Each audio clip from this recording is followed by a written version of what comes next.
Good morning and welcome to live with ইন্দিরাতে আপনাদের সবাইকে।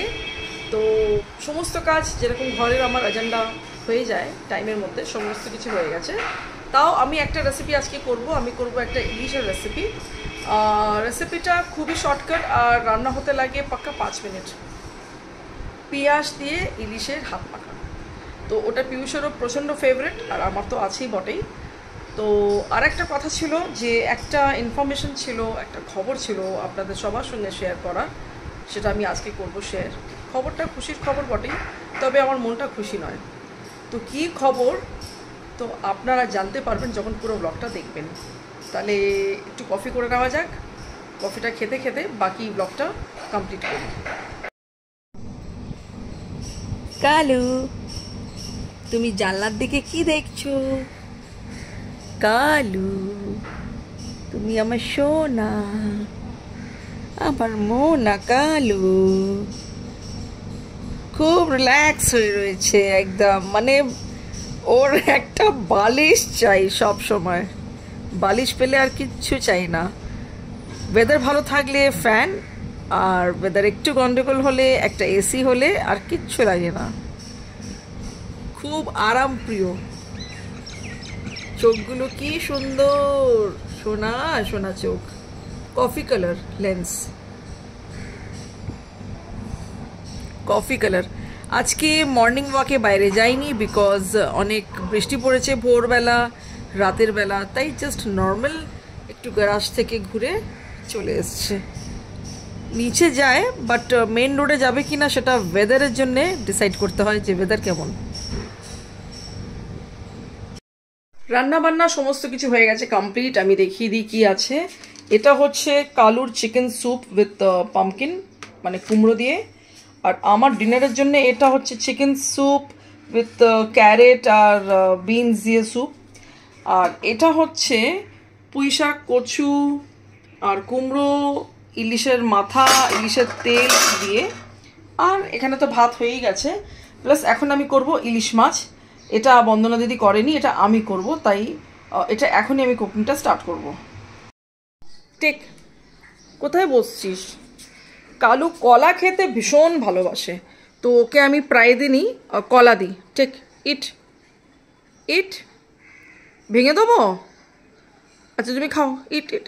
ভেরি গুড নানু, ভেরি গুড নানু, ইট ইট।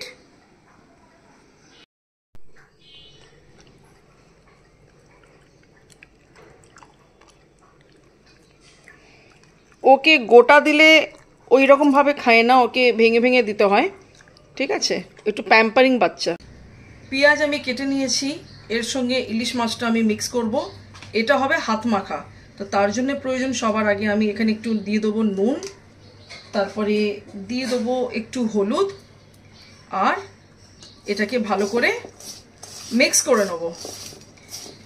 এটা আমি ভীষণই শর্টকাট প্রসেস, তাই আমি একটু দেখিয়ে দিচ্ছি। এটা কোনো মানে একেবারে অথেন্টিক আমি কোনো রেসিপি শো করছি না, তা বাট এটা যেহেতু একটা ছোট মানে খুবই সিম্পল রেসিপি, তো আই থিঙ্ক আপনারা একটু বাড়িতে ট্রাই করে দেখতে পারেন।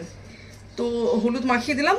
এবার এর মধ্যে ইলিশ মাছের পিসগুলো এভাবে আমি বসিয়ে দেব। এরকম আমি এখন দুটো ভাপে করব আর পরে দুটো ফ্রাই করব। তো এর সঙ্গেও একটুখানি আমি নুন আর হলুদ একটু মিশিয়ে দেবো, ঠিক আছে, যাতে ইলিশের ভিতরে ফ্লেভারটা চলে যায়। এর মধ্যে দেবো আমি ধনেপাতা আর এই সর্ষের তেল। ধনেপাতা আর সর্ষের তেল এর মধ্যে আমি দিয়ে এটাকে হাত মাখিয়ে, কোনো জল না দিয়ে এটাকে আমি স্টিমে চড়িয়ে দেব। ইলিশ মাছ এটা এভাবে আমি হাত মেখে চড়িয়ে দিয়েছি। ধনেপাতা, কাঁচা লঙ্কা, পেঁয়াজ, নুন, হলুদ, সর্ষের তেল আর সামান্য একটু হাতের ছিটা মারা জল দিয়েছি, যাতে পেঁয়াজের জলে রেসিপিটা হয়ে যায়। এটা এভাবেই হতে থাকবে ধিমে আছে। তার কিছুক্ষণ পর মাছগুলোকে একবার শুধু জাস্ট উল্টে দেবো, আর তার 5 মিনিট পরে এটা ডান। ঘড়ি দেখে পাক্কা 5 মিনিট লাগলো, আর আমার ইলিশের এই ছোট্ট শর্টকাট রেসিপিটা ডান। লাঞ্চ সার্ভ করে দিলাম। প্রথম তো পিউষ খেতে বসে গেল। রয়েছে ইলিশ মাছ ভাজা, পুঁই শাক, একটা মিক্স ভেজ, আর এখানেও রয়েছে ইলিশ মাছের পেঁয়াজ দিয়ে হাত মাখা, যেটা আমি বানিয়েছিলাম। পিয়ুষকে দিয়ে দিলাম, এবার আমিও বসবো। তো পিয়ুষ খেয়ে বলবে কেমন লাগছে, ঠিক আছে? আমি আর পিয়ুষ লাঞ্চ করে একটুখানি আড্ডা মারতে মারতে কখন আমার চোখ লেগে গেছিলো আমি বুঝতেই পারিনি। আমি একটু পাওয়ার ন্যাপ নিয়ে ফেলেছিলাম, তারপরে হুটোপাটা করে উঠে এখন আমি ভালো করে শ্যাম্পু করে স্নান করে আমি এখন ইমিডিয়েটলি বেরিয়েছি জিম, কেননা আমার ট্রেনার আজকে তাড়াতাড়ি বেরিয়ে যাবে। আজকে যেহেতু জন্মাষ্টমী আছে তাই আমাকে বলেছে একটু তাড়াতাড়ি আসতে। তো এখন বাজে 4টে, আমি পাক্কা 10 মিনিটের মধ্যে আমি জিম পৌঁছে যাব। তারপরে পিয়ুষ আসবে জিমে আমাকে নিতে, নেওয়ার পর ও আমাকে নিয়ে যাবে মার্কেট।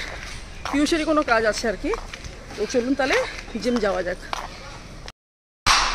আমার আজকে ওয়ার্কআউট হয়ে গেছে, আজকে তাড়াতাড়ি এসেছি, তাড়াতাড়ি চলে যাব। আর এখান থেকে যাব মার্কেট, তার একটাই কারণ যে পিয়ুষের জন্য কিছু মার্কেটিং করার আছে। আর কেন মার্কেটিং করার আছে তার পিছনে আছে একটা গুড নিউজ। আপনাকে আমি বাড়িতেও বলেছিলাম যে আজকে একটা গুড নিউজ দেওয়ার আছে। তো সেটা হচ্ছে পিয়ুষের কলেজের তরফ থেকে ওর একটা প্লেসমেন্ট হয়ে গেছে আন্দামান নিকোবরে। তো সেখানটায় খুব তাড়াতাড়ি উইদিন 3 to 4 days ও চলে যাবে। ওর মানে অফিসিয়াল ডেট ফিক্স হয়ে গেছে ওর নিজের হোটেল জয়েন করার জন্য। তো এটাই ছিল গুড নিউজ। আর এটারই জন্যে কিছু প্রিপারেশন দরকার, কিছু প্যাকিংয়ের দরকার, কিছু শপিংয়ের দরকার। তো এই জন্যে আমি আজকে তাড়াতাড়ি জিম থেকে বেরোচ্ছি, যাবো কিছু ছোটোখাটো জিনিস কেনার আছে।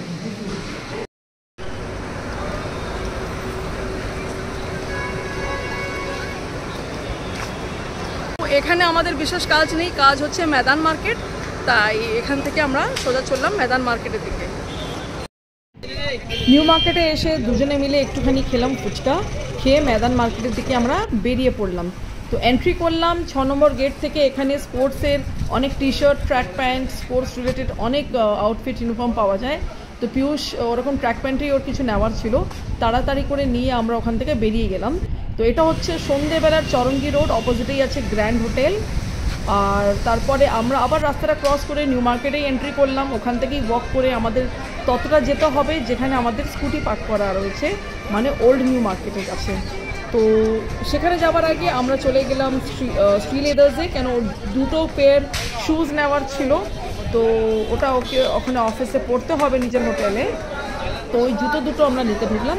তো এখানে দেখলাম মোটামুটি অনেক খালি ছিল শ্রী লেদার্স। এখনও দুর্গাপুজোর শপিং কেউ হয়তো চালু করেনি, কিছু বাংলাদেশি দাদা দিদিরা ওরা ছিল আর কি। তো খুব তাড়াতাড়ি এবার শ্রী লেদার্স ভরে যাবে, কেন পুজো আসছে।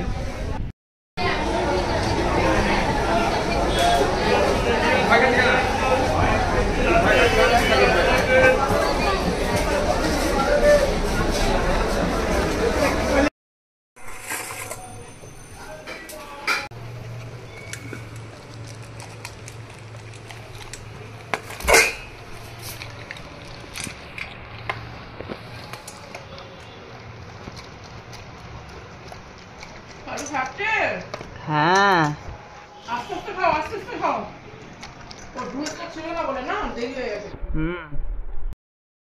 সকাল থেকে বিকেল সমস্ত কিছু কাজ গোছাতেই কেটে গেল। তো অনেকক্ষণ আগেই চলে এসেছি। আসার পরে তাড়াতাড়ি করে আমরা ডিনার খেতে বসে গেলাম এই জন্যে, কেননা মোটামুটি তখন বাজে 8:30। তো 8:30 যখন বেজে গেছে আর কোনো ওয়েট করার প্রশ্নই উঠছে না। আমি আমার স্যুপ গরম করে তাড়াতাড়ি খেয়ে নিলাম। আর পিয়ুষকে ওর একটা মাটন চাপ রাখা ছিল হোমমেডই, তো ওটাকে আমি গরম করে ওকে ভাত দিয়ে সেটা দিয়ে দিলাম। আর সঙ্গে সঙ্গে কালো ড্রুলস অর্ডার করলাম, ওর ড্রুলস ছিল না। তো ড্রুলসওয়ালা মানে ব্লিঙ্কিট থেকে দিয়ে গেল, তখন আমি কালুকেও ডিনার করিয়ে দিলাম, আপনারা দেখলেন। তো এনিওয়েজ আমি আমার ব্লগটা আজকে এখানেই এন্ড করছি। যদি ভালো লেগে থাকে do like, share and subscribe my channel, and thank you for watching my video.